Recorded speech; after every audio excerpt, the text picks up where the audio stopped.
Okay, here's my implementation. First, we get the customer from the context. And note that I'm using the single method, not single or default. Because I'm assuming the client should be sending us the right customer ID, because the staff member will select this customer ID from a pick list or something. If a malicious user wants to send us invalid customer IDs, this line would throw an exception, and the malicious user will get a vague internal server error in the response. If you're building a public API that can be used by various applications, that's a different story. Then you would use single or default, like this, and check if customer is null,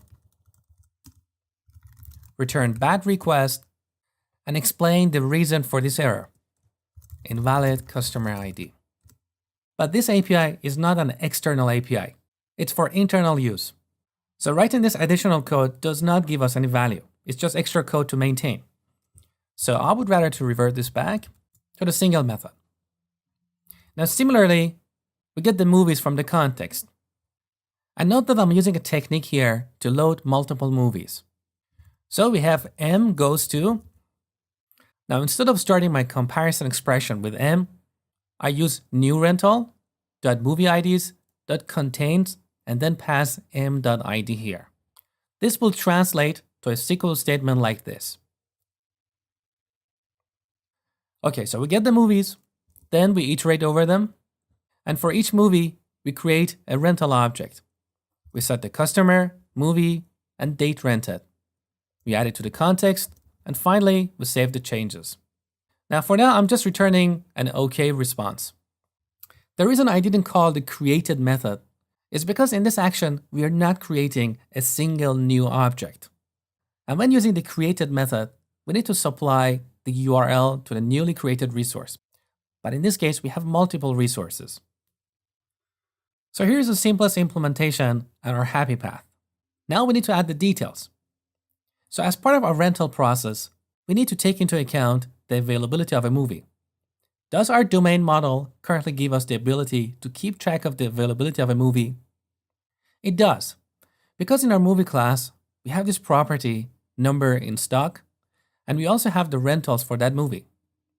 So availability equals number in stock minus active rentals. By active rental, I mean rentals that don't have a return date. Now, while this certainly works, I see a problem here. If we want to give a report to the user to see the movies that are not available, for each movie, we have to look up our rentals table to calculate how many active rentals we have for that movie. And as the data in our rentals table grows, we're going to see performance degradation. So I want to propose a different solution. But hang on a sec, is this premature optimization? Not at all. I know that as the data in our application grows, finding the unavailable movies is going to get more costly. It's obvious. We don't need any profiling here. And also, I told you about the importance of our database schema and queries. So let's take a look at an alternative solution and then we come back to a premature optimization again. What if we add a new property to our movie class called number available? So initially it's the same as number in stock. And when a customer rents that movie, we decrease it by 1. And subsequently, when the customer returns that movie, we'll increase it by 1. This way, we can quickly find all movies that are available or not available, and our queries will be less costly and also simpler. So I'm not going to sacrifice the maintainability of our application for premature optimization. With this solution, I will improve the maintainability of our application and optimize its performance at the same time. Premature optimization happens when you mess up with the code structure and make it unmaintainable for the sake of improving performance. But in this case, we're not going to do that. In fact, quite the opposite. We're improving the maintainability because our queries will be simpler and faster and less load on the database, which is extremely important when it comes to performance. So here's your exercise.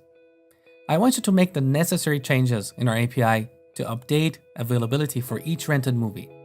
So as a quick tip, you need to add this new property to our domain model, update the database, and then modify the logic in our action.